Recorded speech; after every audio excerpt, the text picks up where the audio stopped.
Mike, some airlines are actually cancelling flights.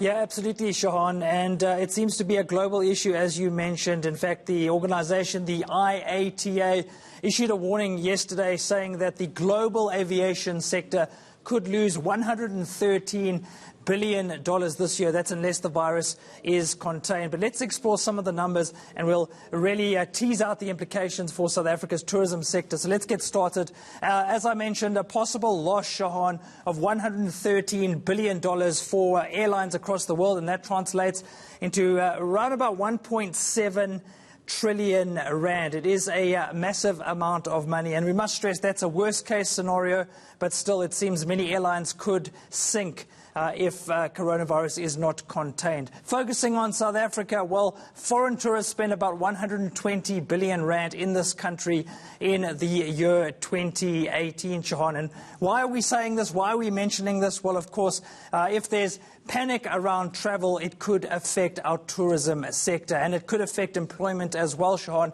740,000 jobs linked to tourism in 2018. So, of course, it's crucial that we retain our place in the global travel sector. And let's focus very quickly on where we draw most of our visitors. Of course, that has an important aspect when it comes to dealing with the coronavirus. Of course, we know that we have a lot of visitors from Asia. So in July to September last year, Shahan, around about 75,000 visitors from Asia.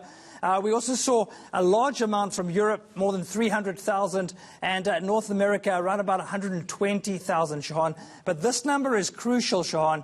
1.8 million visitors from the rest of the African continent. So really we draw most of our tourists from around the world from our own continent. So there is some good news in that, Shahan, because coronavirus hasn't really affected the African continent so far. So in terms of tourism, perhaps African visitors not as nervous about traveling on planes or traveling to other countries. So perhaps a little bit of light at the end of the tunnel in terms of our travel industry. Shahan? Yeah, so let's focus on three specific countries, and that being Iran, Italy, and South Korea. They've seen lots of cases there. How's that affecting their tourism? Yeah, well, we actually took a look at the numbers, Shahan, as we move on very quickly, and I'll give you a quick breakdown of some of those countries. We took a look at the numbers and whether or not we draw lots of tourists from these places. South Korea, tragically, 35 deaths, almost 6,000 cases of coronavirus in that country. Iran has also been rocked by the coronavirus over the last few months. Close to 3,000 cases, almost 100 deaths. In fact, Friday prayers have also been cancelled in some parts of the country, Shahan.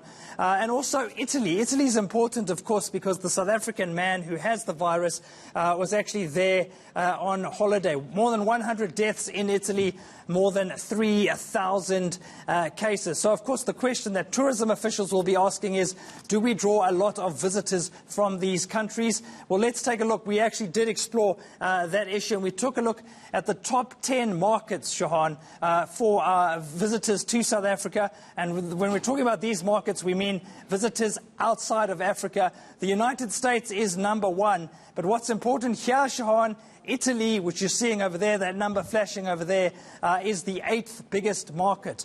So that is quite significant. In fact, nearly 23,000 visitors from Italy between July and September last year. Of course, we'll still have to wait and see, Shahan, whether the scare and the spread of the virus in Italy affects our overall numbers this year. But certainly it is a concern as we get ready for the summer season, Shahan, in the Northern Hemisphere.